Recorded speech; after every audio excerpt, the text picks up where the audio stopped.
Friends, బాగున్నారండి అందరూని. ఈరోజు క్లాస్లో వచ్చేసి మనం back part to front part to blouse cutting చేసేసిన తర్వాత షేప్ బెల్ట్ అనేది కొలతలతో పర్ఫెక్ట్గా ఎలా కటింగ్ చేసుకోవాలన్నది ఈ క్లాస్లోనే చూద్దామండి. షేప్ బెల్ట్ కటింగ్ కూడా పర్ఫెక్ట్గా లేకపోతే మీకు సైడ్ జాయింట్ల దగ్గర ఎగుడు దిగుడు వచ్చే అవకాశం ఉంటుందన్నమాట. ఫస్ట్ బ్యాక్ పార్ట్ కటింగ్ చేసేసిన తర్వాత బ్యాక్ పార్ట్ మీద ఫ్రంట్ పార్ట్ని తీసుకొచ్చి ఇలా షోల్డర్ లెంత్ దగ్గర కరెక్ట్గా సమానంగా కలిసేటట్టుగా పెట్టుకోవాలి. దాని తర్వాత హుక్స్ల దగ్గర మనకి బ్యాక్ సైడ్ ఫోల్డింగ్ వచ్చేటట్టుగా ఆర్మ్ రౌండ్ చూసారు కదా, ఈ లోత్ అనేది క్లారిటీకి తెలుస్తుంది. ఇలా మనకి పర్ఫెక్ట్గా వచ్చిందా లేదా అనేది కూడా చూసుకోండి. ఇలా వచ్చింది అంటే కనుక షోల్డర్ కట్ ఎక్కడ చూసారు కదా, రెండు కటింగ్లు కూడా ఒకే రకంగా ఉన్నాయి అంటే మీరు బ్యాక్ సైడ్ ఫ్రంట్ సైడ్ కూడా చక్కగా కటింగ్ చేశారు అని అర్థం అనమాట. దీని తర్వాత మనకి ఈ బ్లౌజ్కి షేప్ బెల్ట్ అనేది కటింగ్ చేసుకోవాలి. షేప్ బెల్ట్ కటింగ్ చేసుకునేటప్పుడు మనకి ఫ్రంట్ లెంత్ ఎంత కావాలి ఏంటి అనేది మొత్తం ఫ్రంట్ పార్ట్ కటింగ్ అయిపోయింది కదా. ఇప్పుడు మిగిలిన గ్యాప్కి మనం కవర్ చేయాలి. అంటే బ్యాక్ సైడ్కి ఫ్రంట్ సైడ్కి మధ్యలో ఉన్న ఈ తక్కువ ఉన్నది ఫ్రంట్ పార్ట్కి మనం షేప్ బెల్ట్ అనేది కవర్ చేయాలి. ఇప్పుడు షేప్ బెల్ట్ని ఎలా మార్కింగ్ చేసుకోవాలన్నది మనం చూద్దాం.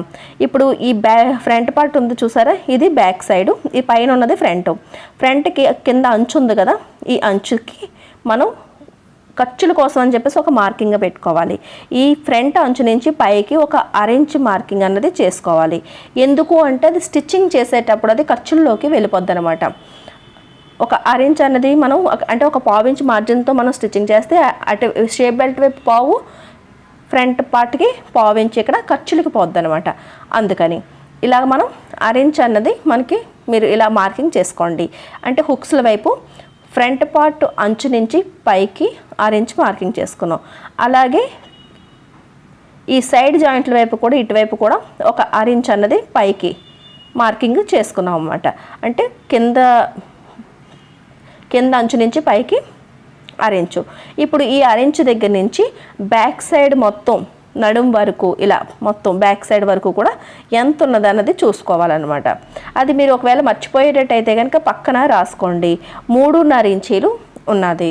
ఎప్పుడు 3.5 ఇంచీలే వస్తుంది కదా అని చెప్పేసి అంచనాగా ఎప్పుడు పెట్టకూడదు. మీరు రౌండ్ కరువు తీయడం ఎక్కువ చేస్తే ఇక్కడ వెడల్పు అనేది ఎక్కువ వస్తుంది, పొడవు అనేది. కరువు తక్కువ చేస్తే పొడవు అనేది తక్కువ వస్తుంది. ఇప్పుడు ఇక్కడ కొలుచుకుందాం. ఇక్కడ కొలుచుకుంటే ఇక్కడ 2.5 ఇంచీలు వచ్చింది. అటువైపు 3.5, ఇటువైపు 2.5 ఇంచీలు మనకి వచ్చింది. ఇప్పుడు మనకి బ్యాక్ సైడ్ మొత్తం నడుము అంతా ఎంత ఉన్నది అన్నది చూసుకోవాలి. ఈ నడుము ఎంత పెట్టుకున్నారన్నది మనం చూసుకోవాలి. ఆల్రెడీ ఫోల్డింగ్లోనే ఉందండి కాబట్టి మనం ఇలా చూసుకోవాలి. 10.5 ఇంచీలు ఉంది అంటే షేప్ బెల్ట్ వెడల్పు అన్నది 10.5 ఇంచీలు పెట్టుకోవాలి. 6 ఇంచు తగ్గించుకున్నా పర్లేదు. బిగినర్స్ అయితే కనుక 10.5 పెట్టేసుకుంటే ఒకవేళ ఏమన్నా పావించి కట్ట మనకి ఎక్కువైనా కటింగ్ చేసి తీసుకోవచ్చు. 10.5 ఇంచీలు అన్నది మనం వెడల్పు అనేది రాసుకోవాలి. చూస్తున్నారు కదా, ఈ సైడ్ డాట్స్ వేయడం వల్ల మనకి ఏంటంటే 6 ఇంచు తగ్గుతుంది అనమాట. కానీ ఇది ఏంటంటే మనకి ఈ షేప్ బెల్ట్ స్టిచ్చింగ్ చేసేటప్పుడు కూడా పావించు అటు ఇటు కూడా అవుతుంది. కాబట్టి బిగినర్స్ అయితే కనుక మొత్తం నడుము బ్యాక్ సైడ్ నడుము ఎంత ఉందో అంతా తీసుకోండి. 6 ఇంచు దగ్గర మనకి ఎక్కువైనా పర్లేదు. 10.5 ఉన్నదనమాట. మామూలుగా మన దగ్గర క్లాత్ తక్కువ ఉన్నప్పుడు 10 ఇంచులు వెడల్పుని తీసుకున్నా సరే మనకి సరిపోద్ది అనమాట. ఇప్పుడు క్లాత్ తీసుకుందాం. బ్లౌజ్ అంతా కటింగ్ చేసిన తర్వాత మనకి సైడ్ని ముక్కలు మిగులుతాయి కదా, ఆ ముక్కల దగ్గర ఈ 10.5 వెడల్పు ఫస్ట్ ఉన్నదా లేదా అన్నది చెక్ చేసుకోవాలి. అయితే ఇటువైపు నుంచి ఇలా, లేదంటే అటువైపు నుంచి ఎలా అయినా సరే మనకి ఇప్పుడు ఇదైతే 2 ఫోల్డింగ్లో క్లాత్ని మనం బ్లౌజ్ కటింగ్ చేస్తాం కాబట్టి ఇది కూడా 2 పొరల మీద ఉందన్నమాట. ఈ వెడల్పు కూడా 3.5 కన్నా ఎక్కువ ఉందా లేదో చూసుకోవాలి. ఇప్పుడు ఇక్కడ కోరంచులు ఉన్నాయి కాబట్టి నేను స్ట్రైట్గా ముందు కటింగ్ చేసేసి తీసేసుకుంటాం. ఎప్పుడు కూడా మనకి బ్లౌజ్ కటింగ్ చేసేటప్పుడు 2 షేప్ బెల్ట్ని కటింగ్ చేసుకోండి. మెడ ముక్కలు గట్ట అన్నీ తీసిన తర్వాత క్లాత్ మిగిలితే కనుక ఇంకొక 2 షేప్ బెల్ట్ని తీసుకోండి. మామూలుగా 2x2 క్లాత్ అయితే కంపల్సరీగా ఒకవైపు 2 ఇంకోవైపు 2 ఉండాల్సిందే. అలా మీకు క్లాత్ తగ్గినప్పుడు 2 కటింగ్ చేసుకోవడం, మిగతా 2 వేరే లైనింగ్ పీస్ లేదన్నా సరే మ్యాచింగ్ అయ్యేవి లోపల వైపు నుంచి వేసేసుకోవడమే. ఇప్పుడు ఈ 3.5 ఇంచీలు కింద నుంచి చూస్తున్నారు మనం పెట్టుకుంటాం. కానీ దానికన్నా ముందు 10.5 ఇంచుల వెడల్పు అసలు ఉందా లేదా అన్నది ఫస్ట్ చూసుకోండి. చూసారు కదా, ఇక్కడ నుంచి నా వైపు నుంచి ఆపోజిట్గా చూసుకుంటే 10.5 ఇంచులు వచ్చింది. ఇది షేప్ బెల్ట్ మొత్తం వెడల్పు అనమాట. ఇక్కడ నుంచి 10.5 ఇంచులకి ఇలా గీత గీసి మనం ఇలా స్ట్రైట్గా గీత గీసేద్దాం. ఇప్పుడు మన వైపు నేను ఏ రకంగా అయితే క్లాత్ పెట్టానో అలాగే మీరు కూడా పెట్టుకోండి. కింద నుంచి పైకి 3.5 ఇంచీలు అంటే హుక్స్ల దగ్గర కొలిచినప్పుడు మనకి 3.5 వచ్చింది కదా, ఆ 3.5 ఇక్కడ మార్కింగ్ పెడదాం.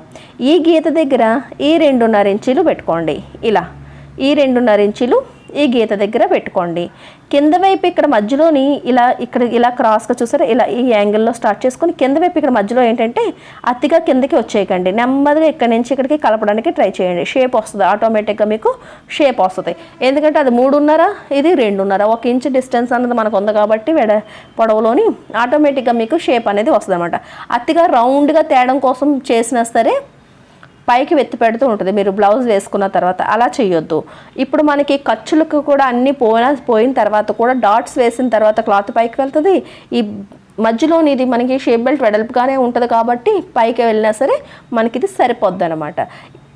ఈ రకంగా షేప్ అనేది తీసుకోవాలి, అతిగా రౌండ్ అనేది తీసుకోకూడదు. ఇప్పుడు చెక్ చేసుకోవాలి. ఇప్పుడు మీరు ఇలా తీసింది పై అంచులకి సరిపోయిందా లేదా. ఇప్పుడు మనం మార్కింగ్ పెట్టాం కదా, అరేంజ్ మనకి ఖర్చుల కోసమని అక్కడ పెట్టుకోవాలి. ఇది కూడా ఇలా పెట్టి చెక్ చేసుకోవాలి. ఇలా చెక్ చేసినప్పుడు కింద బ్యాక్ సైడ్ అంచుకి కరెక్ట్గా షేప్ బెల్ట్ అనేది సరిపోద్ది. మీరు కూడా షేప్ బెల్ట్ని కటింగ్ చేసినట్టు ఇలా చెక్ చేసి చూడండి. ఇలా కటింగ్ చేసి ఒకసారి స్టిచ్చింగ్ చేసి చూడండి, మీ బ్లౌజ్ పర్ఫెక్ట్గా వస్తుంది. సరేనండి, వీడియో నచ్చినట్లయితే కనుక ఒక లైక్ ఇవ్వండి. మన ఛానల్ని సబ్స్క్రైబ్ చేసుకోవడం మాత్రం మర్చిపోకండి.